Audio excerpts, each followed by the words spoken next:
Boa noite a todos. Mais uma vez o Crono está aqui com vocês. Vocês já perceberam que a gente está gravando isso aqui à noite.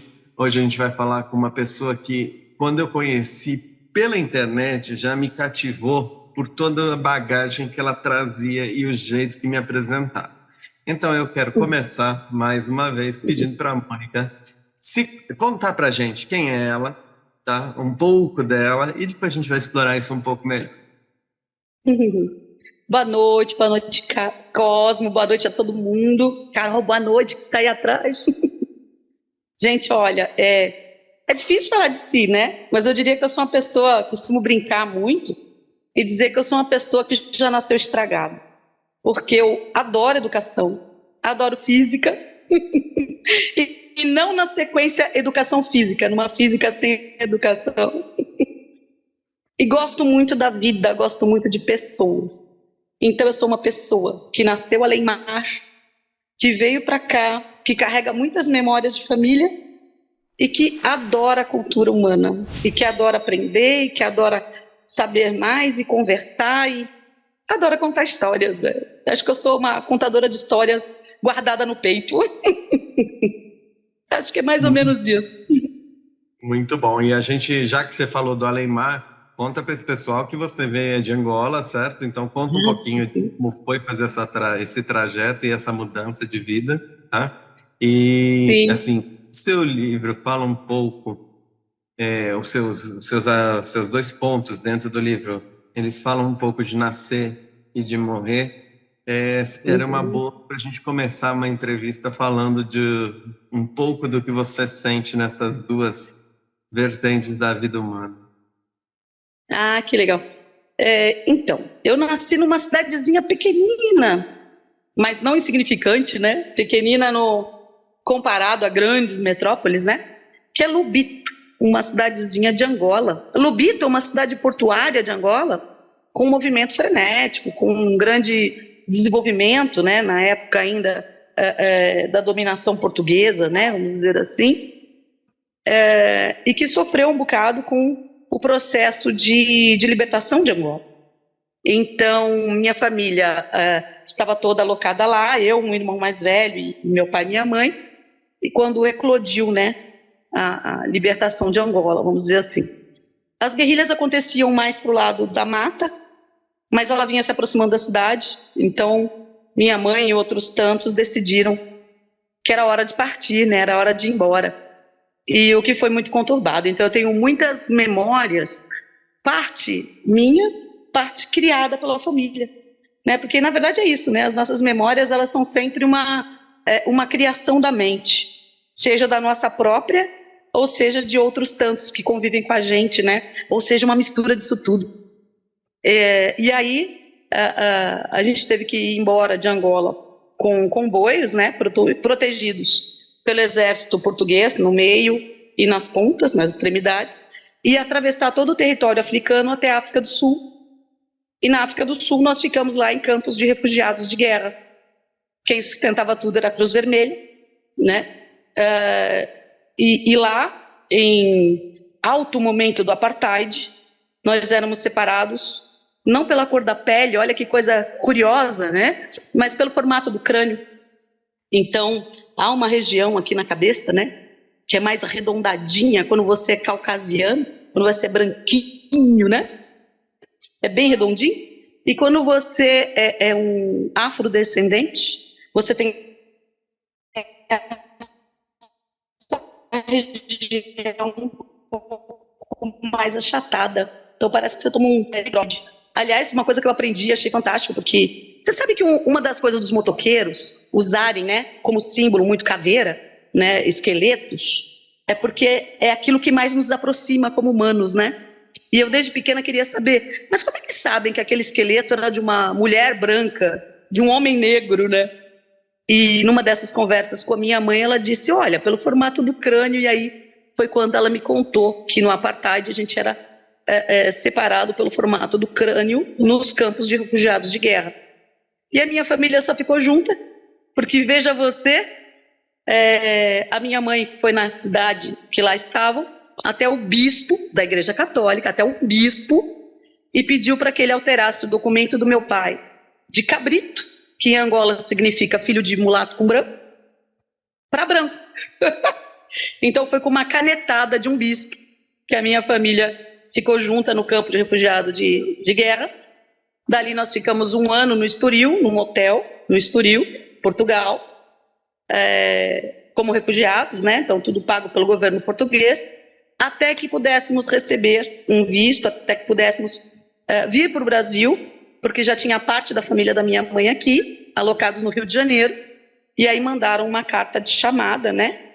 E aí o governo permitiu que a gente se deslocasse de lá para cá, e aí foram tantas e tantas outras corridas, viagens, mudanças, histórias, mas foi por aí que a gente veio de lá para cá,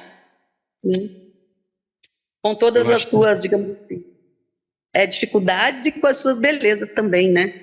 Porque tem coisas que minha mãe não gosta nem de lembrar, mas para vocês terem uma ideia, não era tranquilo, né? Quando o Portugal largou Angola, vamos dizer assim, não organizou a transição. Então, os 3 partidos que lá estavam, que eram UNITA, FENELA e PENELA, se atracaram em guerra, né, pelo poder. A UNITA era financiada pelos norte-americanos, armada, né? Porque as armas vinham de algum lugar, não é? Pelos norte-americanos, o FENELA e o MPLA pela Rússia. Então foi uma guerra armada bem sangrenta. A gente fala muito em Ruanda, mas ali também houve uma guerra bem sangrenta. E a única coisa que minha mãe me conta, e eu não vou entrar em muitos detalhes, depois quem quiser depois me procure, mas é que nós saímos de manhã, mas a melhor amiga da minha mãe, da juventude, saiu à noite para atravessar, fazer o caminho. E a minha mãe dizia, não vai, vamos de manhã. Ela, não, vamos logo embora, não aguento mais, vamos logo embora, tal. E aí o nosso comboio alcançou o comboio dela. E alcançou porque estavam todos mortos. E aí vocês perguntam, mas como isso, né? Então, para você atravessar de um país para o outro, atravessar por dentro de Angola, você tinha que ter os 3 emblemas dos 3 partidos. Você tinha que ter boinas da UNITA, do PENELA, do FENELA ou bottoms, dos 3. Porque ia um batedor na frente, ele via quem está lá, qual é a barricada, é da UNITA, e gritava todo mundo, UNITA, UNITA. Então todo mundo nos carros tinha que trocar a roupa, o boné, para ficar todo mundo com o emblema da UNITA, e aí poder passar. Não, é FENELA, então corre. Então troca todo mundo para FENELA ou para PENELA. E aí o comboio dela, quando passamos, um dos carros, uma pessoa estava com o emblema trocado. E aí então todos pagaram. Mulheres, homens, jovens ou velhos, crianças, bebês. Não escapava ninguém. Então, só para a gente ter uma dimensão, né, do que é uma guerra civil, né? É difícil.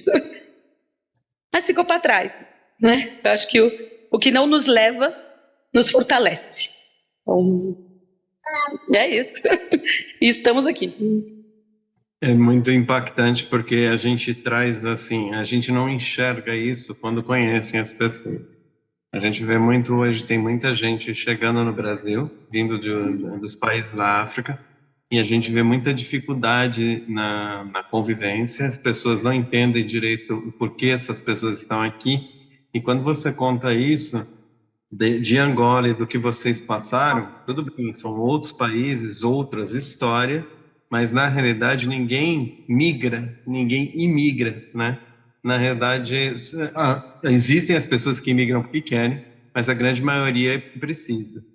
E aí é muito bonito quando a gente vê que a pessoa mesmo assim guarda, como você fez no ponto que você contou pra gente, exatamente as raízes e conta toda uma história.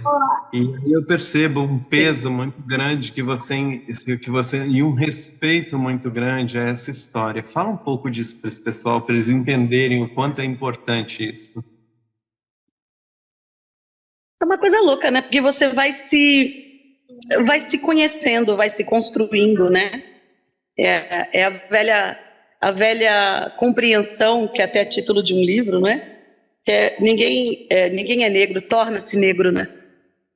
E eu diria que ninguém seja lá o que for, você vai se tornando no caminhar, porque você vai se reconhecendo, você vai entendendo um pouco as suas raízes e vai expandindo a tua compreensão.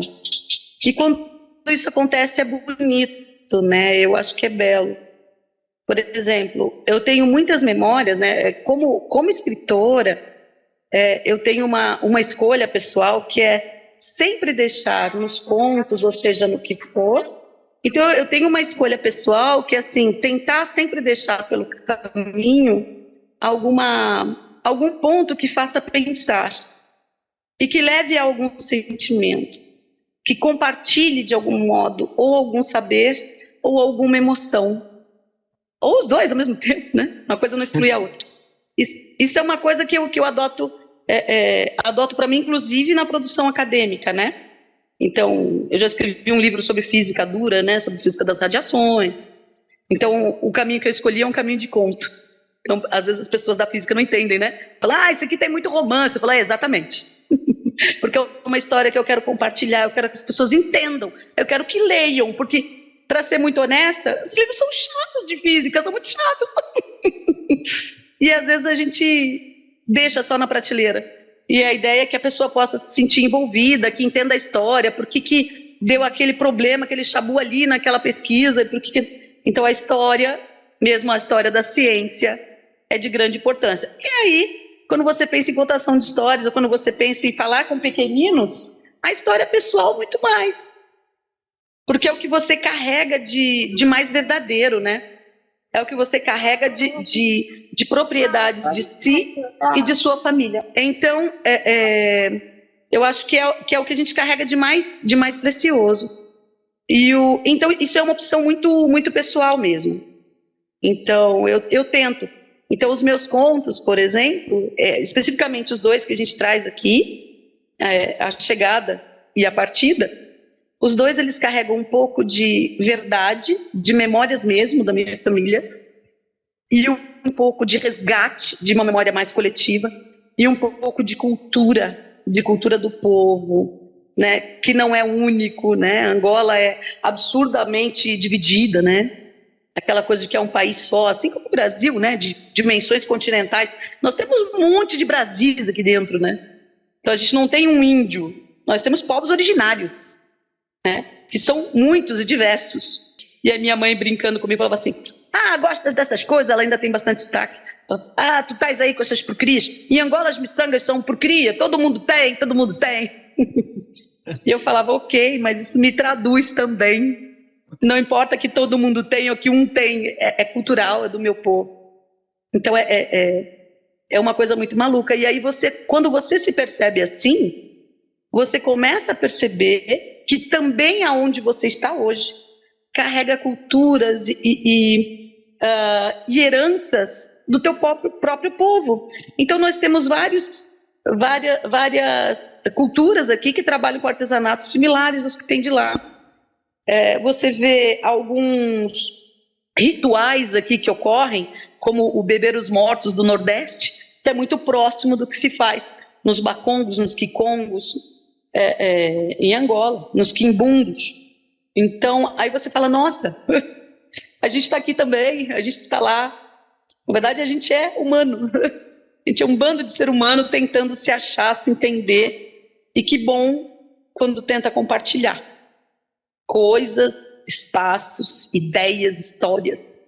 Então, aliás, isso é uma das coisas que eu estou encantada no Projeto Rudá. Quem não conhece, por favor, se aventure, porque é uma delícia ver o compartilhamento de ideias, de histórias, de vivências. Então, assim, vocês não sabem, mas a gente tem um grupo que troca um monte de ideias. Muito bom, gente, muito bom. Assim. Então, eu acho que é interessante que você, primeira das autoras que a gente está falando, que o Projeto Rudá vai estar na rua semana que vem ou na outra, a gente já deve estar mostrando ele para todo mundo. E a ideia dele é exatamente isso. Porque Até eu lembro que eu tive que fazer um escrito dentro do livro, que vai ser o nosso primeiro livro que vai sair, gente, em breve, e do projeto, e eu tive que explicar o porquê dos povos originários terem alguns contos também africanos. E a gente lá, vocês vão Uhum. ler, vocês vão entender, porque na verdade, como ela nos contou, existem povos originários diversos na África, diversos no Brasil, assim como mesmo os povos que vieram de fora, tá? Nas raízes, todos nós somos povos originários. Agora, aqui no Brasil, eles são originários de cada espaço. E aí, no nosso caso, são indígenas, mas eles acabaram tendo uma forte influência de povos originários africanos. Por quê? Porque, na realidade, as pessoas deixam de falar de que as pessoas que vieram no início da África não vieram porque quiseram. Elas vieram por uma imposição de um modelo de cultura, de escravidão e que assim e que não pode ser deixado de lado. E então eles são sim povos originários brasileiros porque eles transmitiram uma vinda de lá para cá. E isso foi até uma coisa que a gente teve que colocar e uma explicação, porque ainda existe muita dúvida sobre isso. Mas quando a gente fala, adorei mostrar os dois lados, porque os povos originários, assim, no Brasil, é uma quantidade enorme, gente. E a gente vai no primeiro contar algumas coisas, mas a gente vai virando e o projeto, no semestre que vem, a gente vai contar outras histórias, porque é isso que a gente quer. E quando você fala, tem uma coisa, quando você falou da física do seu livro, falando da física, eu acho isso magistral. Tá? Há uns anos atrás, o livro de física, de química, de matemática era duro. Isso que eu quero dizer o quê? Ele não mostrava ao povo que a física está no dia a dia, que a química está no dia a dia, que a matemática está em quase tudo. Então as pessoas imaginam que aquilo está na prateleira e está para alguns, e na realidade não na vida de todo mundo. E eu tenho visto muita gente hoje já trazendo essas matérias, assim como biologia e tudo mais, para dentro do dia a dia. A gente está até trabalhando com uma pessoa que está fazendo as finanças estarem em todas as coisas, para as pessoas entenderem o que o dinheiro, onde ele está nas coisas. E eu acho Perfeito. muito interessante quando a gente muda paradigmas. E você, quando escreveu esse livro, e até pelas histórias que você vai contar no Rudá, você gosta disso, não é isso? Muito. Se você tiver um tempo, né? O tempo é a coisa mais preciosa que a gente tem na vida, né? Aliás, uma frase do Mujica, né? O ex-presidente lá do Uruguai, uma pessoa interessantíssima, né? O Mujica, quando ele fala, as pessoas precisam entender que quando elas compram uma coisa, comprar um fone sem fio, elas não estão comprando com dinheiro, elas compram com um tempo. Porque é o tempo que você não está com a sua família, que você não está lendo um livro, que você não está compartilhando, é esse tempo que você doa, entre aspas, né, para o sistema financeiro, para o empresarial, é esse tempo que você está perdendo de convivência. Então é com o tempo que você compra as coisas. E se as pessoas tivessem melhor essa dimensão, talvez tivessem uma melhor educação financeira e uma educação econômica mais coletiva. Então nós perderíamos menos tempo em coletividade. Então acho que isso é muito importante. E essas coisas todas, você sabe, quando eu era pequenininha, eu tinha o quê? Eu era um pouco maior com a Kim, eu devia ter uns 7 anos mais ou menos, eu morava, eu devia morar em Minas nessa época, e eu vinha visitar minha avó no Rio de Janeiro. Minha avó morou desde sempre em Copacabana e tal. Não em grandes apartamentos, né? Então, assim, era uma kitnet que ela morava com a minha tia e tal, não sei o que, tal. Então, todas as férias, os filhos dos filhos, né? Os netos vinham visitar a avó. É uma tradição nossa.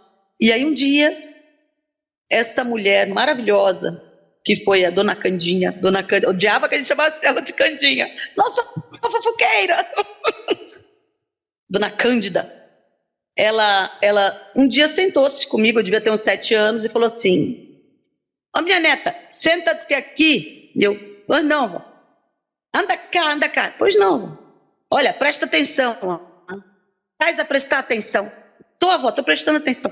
Mas é para prestar atenção. Faz a prestar atenção mesmo. Tô, avó. Tá bem. Então, olha, eu vou falar. Prestas bem atenção. Pois não, avó, pode falar. Então, minha neta, aprendas.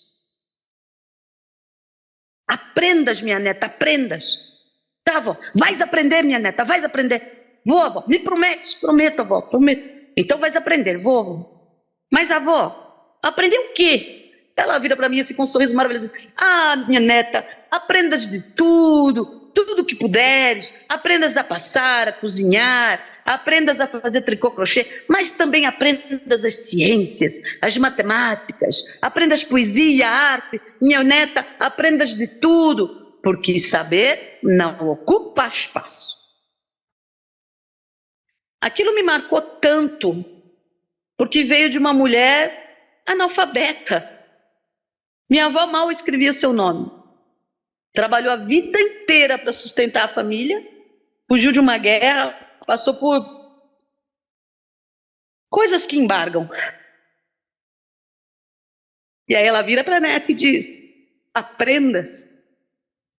Que dimensão, né? Que profundidade, que amplidão. Eu vou aproveitar esse seu momento para te dizer uma coisa. Vou te cobrar no projeto Podar no livro 2, contar a história que você acabou de contar da Dona Kétia. Será considerado feito. E aquilo foi tão profundo que eu tomei para mim fez tanto sentido, minha cabeça fez assim, puf.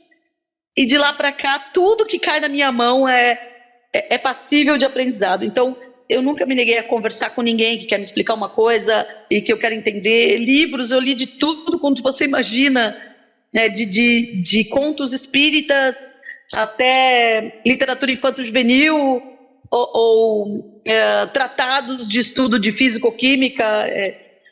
Assim, aí você vai falar assim, então você sabe de tudo? Não, claro que não, óbvio que não. Mas o que eu estou querendo dizer é, eu nunca me fechei a saber por causa desta mulher maravilhosa lá atrás. Então, assim, para mim sempre foi muito incrível. Então, e eu sou docente, sou professora, e eu acho que isso faz uma diferença brutal na minha vida, porque quando eu olho para um aluno, eu enxergo um ser humano, além de uma matrícula, além de um número, e aí eu entendo que ele também tem suas histórias. E aí eu tento ouvir para tentar dialogar. Não é fácil, mas é um caminho no qual eu aposto. Acho que é bem legal. E essas coisas vão formatando a gente. Então, e aí eu acho que por conta até dessa coisa que a gente vai crescendo e vai se transformando, a gente respira o caldo cultural onde a gente está, né? É quase por osmose. Então a gente vai se tornando essas coisas, boas e más, né? Boas e más. Por exemplo, esse meu amor por cores, talvez tenha vindo de Angola, das minhas imagens de criança. Então, assim, as pessoas falam, nossa, mas você é muito colorida, eu adoro ser colorida. Eu gosto muito de trança, assim. Aí, tenho uma irmã mais nova hoje, né, em Angola, que falou assim, uma vez eu mandei uma foto para ela, ela disse, eu falei, ai, mana, eu adoro tranças, nos conhecemos há pouco, vamos dizer assim. E aí ela riu e falou assim, africana. Que é isso, são traços que ficam na memória e que você guarda sem saber que guardou. Então, e por que eu falo coisas boas e más? Porque essas coisas também carregam os preconceitos. Muitas vezes nós somos preconceituosos porque vivemos dentro de uma sociedade que assim o é. E não adianta dizermos que não. Eu acho que a coisa mais preciosa para nós é a vigília, é a gente se policiar o tempo todo. Então, se eu tiver um tempinho a mais, eu até conto, mas depois vocês editam, cortem, fica à vontade. Mas eu tive um grande amigo, que eu não vou expor o nome, mas ele era um historiador, e a gente trabalhou junto no Museu de Ciências da USP e tal, a Estação Ciência maravilhosa, né, gloriosa. Um dia a gente conversa sobre. E aí um dia, né, cada um segue a sua vida tal, e aí eu encontrei ele na rua, falei, e aí, como é que você tá, meu querido amigo?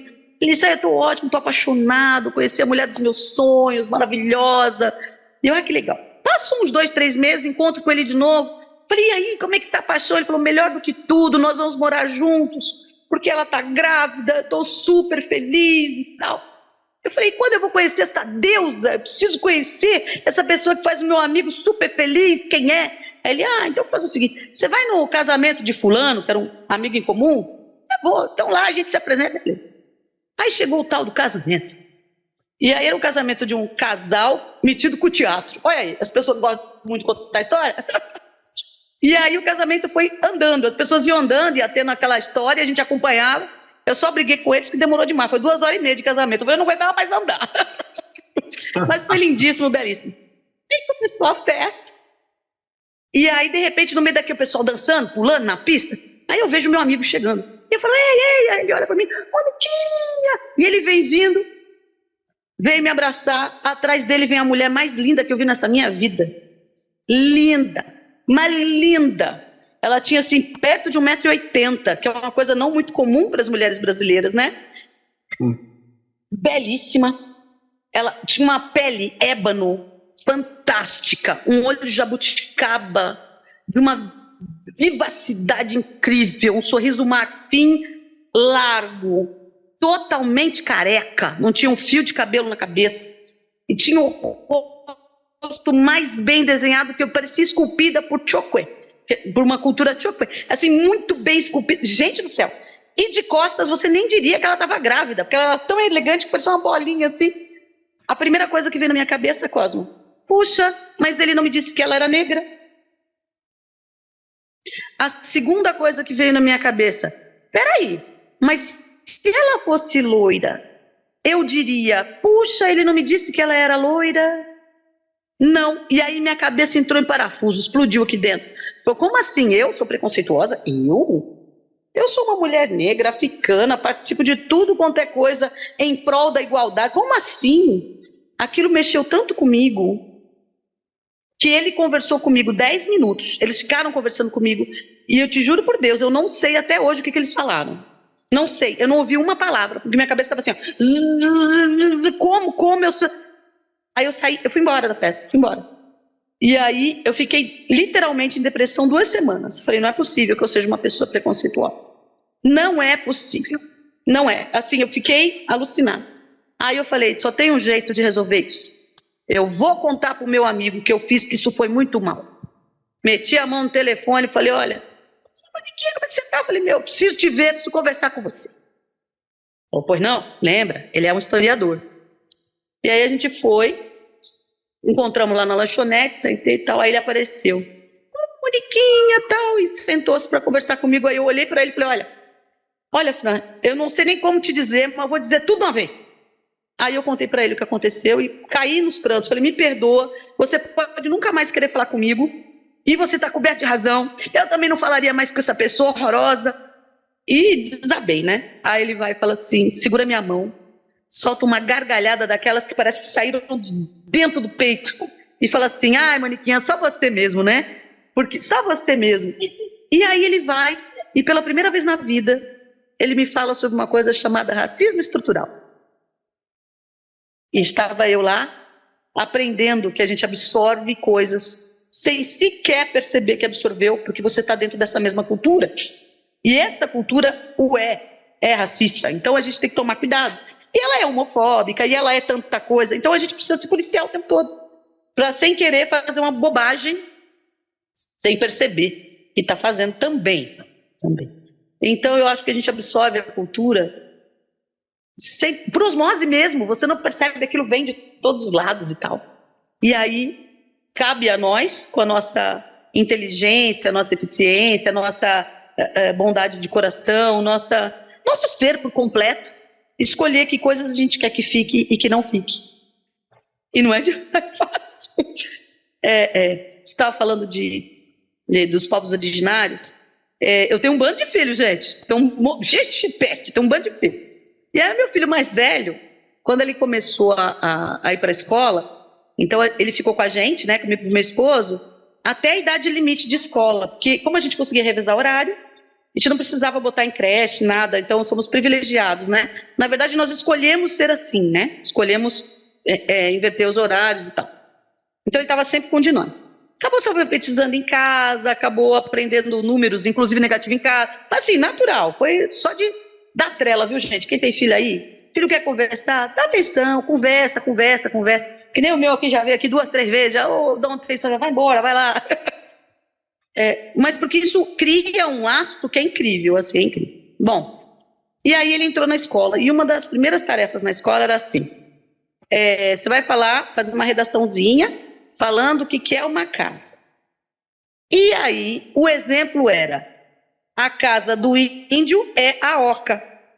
Gente, eu me arrepiei até o último fio de cabelo. Falei, como assim? Primeiro, que índio que tá falando aí? Que índio é esse? E como assim é a oca? Depende. Aí eu sentei com meu filho no computador. Falei, vamos ver isso aqui, filho. Aí a gente foi olhar várias etnias. E como a gente tem a nossa amiga Satere Maué, então eu falei, tia Elvira, vamos embora. Ela é índia, né? E ela é igual a todos os índios que você conheceu na aldeia Maracanã? Ah, não, os pataxó andam mais assim. Caingangue grita muito. Ó, aquela galera ali canta. Ah, então vamos lá, vamos ver. E a gente foi entrando de etnia em etnia, olhando. Olha aqui, como são as casas dos pataxós. Olha que interessante, é uma alvenaria. Ah, sim. Porque índio também é uma pessoa que merece conforto. Também tem que viver na sociedade. Gente, pelo amor de Deus, não estamos mais em 1500. Tem gente olhando para um povo originário, né? Para um aborígene, para um índio, para alguém de uma etnia e dizer, você é índio porque você está usando tênis. Ah, pelo amor de Deus, né, gente? Sai da Idade Média. Uma coisa de maluco. E aí eu fui mostrando para ele cada coisa, né? Tipo, vamos vendo. E aí ele, olha essa casa como é, olha aqui. Aí ele entendeu. Opa, depende da cultura. Ah, tá. Aí vamos ver região, vamos ver casa pequena, casa grande. Falei, nossa, mãe, tem castelo medieval? Falei, tem, vamos ver. Aí bota castelo medieval. Olha, mãe, é enorme. Olha, mãe, tem um fosso em volta. Olha, mãe, tem os guardas, né? Vai legal, agora vamos ver a casa de um bacana. Aí eu escolhi lá uma celebridade, talvez não caiba eu dizer nominalmente, né? Pega de fulano de tal. Aí a gente abriu. Aí ele olhou e falei, e agora, filho, como é que essa daqui é? Olha, mãe, é enorme. Ele falou, caramba, tem um castelo novo. Eu falei, filho, quem você acha que mora aí? Então a gente foi discutir a questão do acesso ou não, econômico, Beleza. Aí ele foi vendo, agora vamos ver aqui. Falei, agora vamos abrir aqui a casa em Manaus. Aí ele olhou e falou, ô mãe, por que essas casas aqui têm pernas? Eu falei, não sei, filho, vamos. Eu falei, gente, que legal, nem sabia que tinha hotel em Palafita na Holanda. Aí ele, olha, mãe. Aí ele olhou o hotel de Holanda e falou assim, ué, mãe, mas por que esse aqui é super chique? E aquele lá, um monte de madeira pregada. Eu falei, filho, por que será? Aí devagarinho foi. Ele falou, então essa casa tem perna porque fica alagado, que tem água em tudo embaixo. Ah, legal. Por que esse aqui é melhor do que aquele? Ah, esses aqui... Ô, mãe, me diz, esse pessoal aqui tem mais dinheiro, né? Consegue um material melhor, né? Aí eu falei, E aí você vai meio que construindo histórias e comparações e olhares que ajudam a pessoa a ser um pouco mais crítica, um pouco mais questionadora, a se reconhecer quando se compara ao outro. O outro é extremamente importante, porque a gente não saberia, né? A coisa de sempre, eu não saberia nunca o que é branco se eu não tivesse uma noção do que é o preto. Então, assim, é fascinante aquele símbolo, né, do yin yang, né? Fascinante, né? Que é um símbolo do taoísmo, porque você tem lá uma gota para cá, uma gota para lá, uma é branca, outra é preta, na branca tem um pingo preto, no preto tem um pingo branco. E aquilo diz muito. É redondo porque não há preferências. Quer dizer que você pode olhar de qualquer inclinação, é tudo igual. Eles são da mesma proporção, então existe um equilíbrio. Puxa, não existe branco totalmente branco sem a ausência do preto, não existe o preto totalmente preto sem a ausência do branco. E aí você passa para a filosofia, não existe mal puro, não existe bem puro. E aí você começa a conectar, e um se define na presença do outro. E é fantástico. Olha, eu viajo, eu sou uma pessoa perigosa, hein? Eu gosto muito de conversar, gosto muito de viajar na ideia. Então, eu acho que é isso, né? E as histórias, e quando a gente fala em histórias infantis, infanto-juvenis, elas têm que ser, de algum modo, provocadoras, né? Provocadoras porque você não conhece aquela cultura, provocadoras porque você conhece, então você se reconhece, fica feliz. Olha, tá falando aqui de um povo aqui que parece comigo. Ou, caramba, eu não sou assim. Então você não é assim. Então você consegue se reconhecer quando você se confronta com o outro. Fantástico.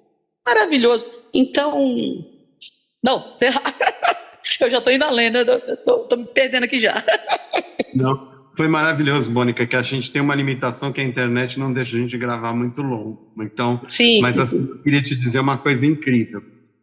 A gente começou uma entrevista para a gente falar de um projeto que a gente está construindo juntos, tá? Porque, na verdade, a gente só deu a ideia e daí ele foi se construindo e vocês estão ajudando muito nele.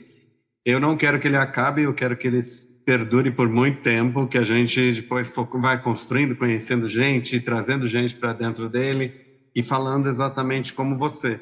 Porque, na verdade, a gente não consegue mudar se a gente não falar, se a gente não escrever, se a gente não contar. O que você falou aqui agora no fim, para mim, foi uma das coisas mais marcantes. Olha que eu estou entrevistando bastante gente, mas o que me marcou, porque é uma coisa que eu acredito muito. A gente muda o mundo quando a gente ensina, como a dona Cândida falou, quando a gente aprende e, acima de tudo, quando a gente deixa os pequenos pensar. E o jeito que você falou sobre como ensinar é maravilhoso, porque na realidade é isso que constrói uma mente livre para poder fazer escolhas, tá? Então eu queria te agradecer profundamente a oportunidade de ter te ouvido. Quero dizer que se fica aqui já o convite para a gente fazer outra entrevista sobre outro assunto, porque pelo visto nós dois vamos ter muita coisa para conversar. E assim, a gente pede, eu peço para você que você encerre com algo que você quisesse deixar de mensagem. E o resto, pessoal, Projeto Rudá, o nosso livro vai estar na rua logo, logo, tá? São mulheres diferentes, como vocês já viram aqui. Algumas vão contar histórias da própria família, da Dona Cândida vai vir no próximo. A gente vai, e assim como algumas pessoas que estudaram contos de povos originários registrados há muito tempo e trouxeram para a gente rever, recontar, trazer para esse estilo que as pessoas hoje consigam enxergar e ver que aquilo já existiu, tá? Então esperem que vocês vão gostar do Projeto Rudá. Mônica, dá uma mensagem final agora para o nosso público e, ó, vou te ligar para a gente marcar uma segunda. Tô nessa, tô nessa. Amor, antes de eu falar qualquer coisa, gente, obrigada, Cosmo, obrigada, Carolzinha. Beijo no coração mesmo, tá? Pessoal, é assim, o que eu poderia dizer, não é? Permita-se. Permita-se conhecer, permita-se questionar, permita-se compartilhar, permita-se participar. E receba esse presente. Porque como para nós foi um presente poder escrever juntas aqui dentro do Projeto Rudá, espero que vocês recebam como uma dádiva, como um presente, tudo aquilo que a gente suou para parir, vamos dizer assim. Tá? É tudo com muito carinho. E eu só tenho a agradecer. Super obrigado, Mônica, e até a próxima. Até a próxima.